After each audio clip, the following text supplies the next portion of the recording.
সালাতুল হাজত নামাজ আপনি কখন কিভাবে করবেন, কোন নিয়মে করবেন এবং নিয়ত কিভাবে করবেন এবং কেনই আপনি সালাতুল হাজত নামাজ আপনি আদায় করবেন, আমি সম্পূর্ণটা শুরু থেকে শেষ পর্যন্ত আপনাদেরকে বলে দেব।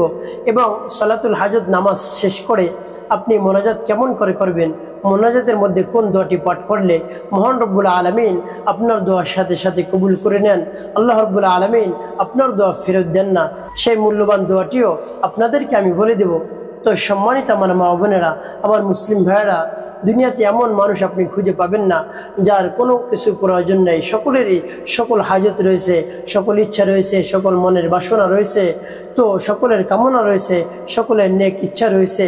তো সেই ইচ্ছা পূরণ করার জন্য অনেক সময় দেখা যায় নামাজ পড়ে থাকি, তো সেই নামাজটাকে সালাতুল হাজত নামাজ বলা হয়, অর্থাৎ হাজতের নামাজ, ইচ্ছা পূরণের নামাজ, তারপর মনের আশা পূরণ হওয়ার নামাজ। আমরা বাংলায় এক কথায় বলে থাকি যে হাজতের নামাজ। এই জন্য আপনি এই নামাজটি কেমন করে করবেন, এই নামাজটি পড়ার পর আল্লাহ রাব্বুল আলামিনের কাছে তাই মনোময় বাক্যে এমন একটি দোয়া পাঠ করে আল্লাহ রাব্বুল আলামিনের কাছে চাইতে পারেন। অবশ্যই আল্লাহ রাব্বুল আলামিন আপনার সকল ধরনের হাজত পূরণ করে দিবেন। আপনার যত ধরনের হাজত রয়েছে, আপনার টাকা পয়সা দরকার, আপনার সম্পদ দরকার, আপনার জায়গার দরকার, আপনার গাড়ির দরকার, আপনার বাড়ির দরকার, আপনার মনের যত ধরনের ইচ্ছা আছে, যত ধরনের বাসনা রয়েছে, কামনা রয়েছে, সব কিছু মহান রব্বুল আলামিন পূরণ করে দিবেন আপনি যদি সালাতুল হাজত নামাজ পড়ে মহান রব্বুল আলামিনের কাছে এই দোয়াটি পাঠ করে আপনি যদি চাইতে পারেন। অবশ্যই আল্লাহ রাব্বুল আলামিন আপনার চাওয়া পাওয়া পূরণ করে দিবেন। তো সেই সালাতুল হাজত নামাজ আপনি কেমন করে আদায় করবেন আমি আপনাদেরকে বলে দিচ্ছি। আপনি যে কোনো সময় আপনি এই নামাজ আদায় করতে পারেন। যখনই আপনার হাজত হবে, যখনই আপনার ইচ্ছা হবে, তখনই আপনি এই নামাজ আদায় করতে পারেন। কোনো সমস্যা নেই, কোনো সময় নির্ধারণ করা নেই। তবে 3 সময় আপনি নামাজ পড়বেন না, যে 3 সময় নবীজি সাল্লাল্লাহু আলাইহি সাল্লাম নিষেধ করেছেন যে এই 3 সময় তোমরা নামাজ আদায় করবে না। এর মধ্যে 1 নম্বর হলো দ্বিপ্রহরের সময়, অর্থাৎ সূর্য যখন মাথার উপরে থাকে তখন আপনি নামাজ আদায় করবেন না। এই সময় নামাজ আদায় করা হারাম। নামাজ আদায় করলে আপনার গুনাহ হবে। যখন সূর্য উদিত হয় এই সময় নামাজ আদায় করা যাবে না। তারপরে সূর্য যখন অস্ত যায়, অর্থাৎ মাগরিবের পূর্ব মুহূর্তে আপনি নামাজ আদায় করতে পারবেন না। তো এই 3 সময় আপনি নামাজ আদায় করবেন না। অন্য যে কোনো সময় আপনি সালাতুল হাজতের নামাজ আপনি আদায় করতে পারেন, কোনো ধরনের কোনো বাধা নেই। তো এই নামাজ আপনি কেমন করে আদায় করবেন? তো যখন আপনি নামাজের জন্য ইরাদা করবেন, ইচ্ছা করবেন, তো সর্বপ্রথম আপনি উত্তম রূপে ওযু করবেন। আর ওযুর শুরুতে আপনি বিসমিল্লাহির রহমানির রহিম পাঠ করবেন। বিসমিল্লাহির রহমানির রহিম পাঠ করলে কি হবে? আপনার জীবনের সব ধরনের সগীরা গুনাহগুলো মহান রব্বুল আলামিন মাফ করে দিবেন। ওযুর পানির সাথে আপনার জীবনের গুনাহগুলো ঝরে যাবে। তারপরে ওযুর শেষে আপনি পাঠ করবেন কালিমায়ে শাহাদাত।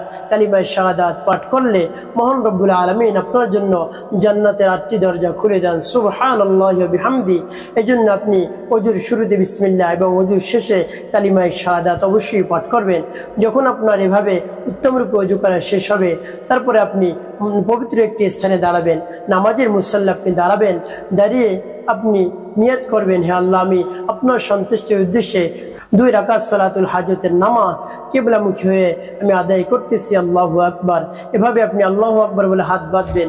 হাত বাঁধার পর আপনি নিয়ম অনুযায়ী নামাজে যা যা পড়তে হয় সেটি আপনি পড়বেন। সানা পড়বেন, তারপর আউযু বিল্লাহ, বিসমিল্লাহ, আর আপনি সূরা ফাতিহা পাঠ করবেন। তারপরে যে কোনো একটি সূরা পাঠ করতে পারেন, যে সূরা আপনার সহজ হয়, যে সূরা আপনি সবচেয়ে শুদ্ধ করে আপনি পাঠ করতে পারেন, সেই সূরা আপনি পাঠ করবেন। তো আপনার সূরা পাঠ করা শেষ হলে আপনি রুকুতে যাবেন, রুকুর তাসবিহ পাঠ করবেন।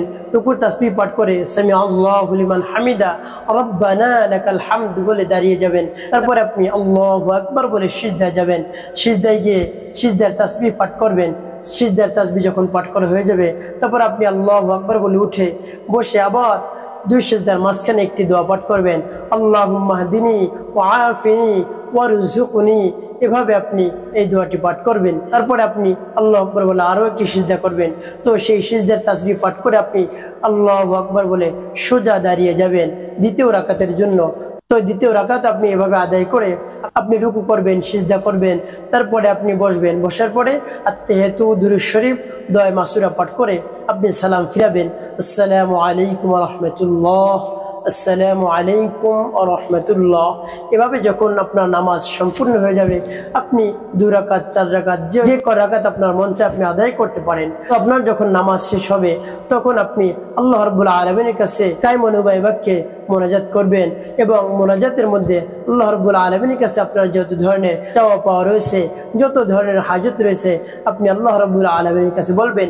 এবং যখন আপনি এই সালাতুল হাজত নামাজ আপনি আদায় করবেন তখন আপনি মনে মনে নিয়াত করবেন, হে আল্লাহ, আমার যত ধরনের হাজত রয়েছে, আমার টাকার দরকার, আমার পয়সার দরকার, আমার রিজিকের মধ্যে সমস্যা রয়েছে, আমার রিজিকের মধ্যে উন্নতি নাই, আমার সংসারের উন্নতির মধ্যে সব ধরনের বরকত চলে গিয়েছে, আপনি সব ধরনের বরকত দান করুন, আমার সংসারের মধ্যে শান্তির ব্যবস্থা করে দিন। এভাবে যত ধরনের হাজত রয়েছে সেই হাজতের জন্য আপনি মনে মনে নিয়াত করবেন। তারপরে আপনি নামাজ শেষে অবশ্যই আল্লাহ রাব্বুল আলামিনের কাছে দোয়া মোনাজাত করবেন। দোয়া মোনাজাতের শুরুতে আপনি সর্বপ্রথম আল্লাহ রাব্বুল আলামিনের প্রশংসা দিয়ে দোয়া মোনাজাত শুরু করে দিবেন। তারপরে আপনি আপনার হাজতের কথা বলবেন, গুনাহ মাফের কথা বলবেন, তারপর আপনার রিজিকের কথা বলবেন, তারপরে রোগ থেকে মুক্তির জন্য আল্লাহ রাব্বুল আলামিনের কাছে বলবেন।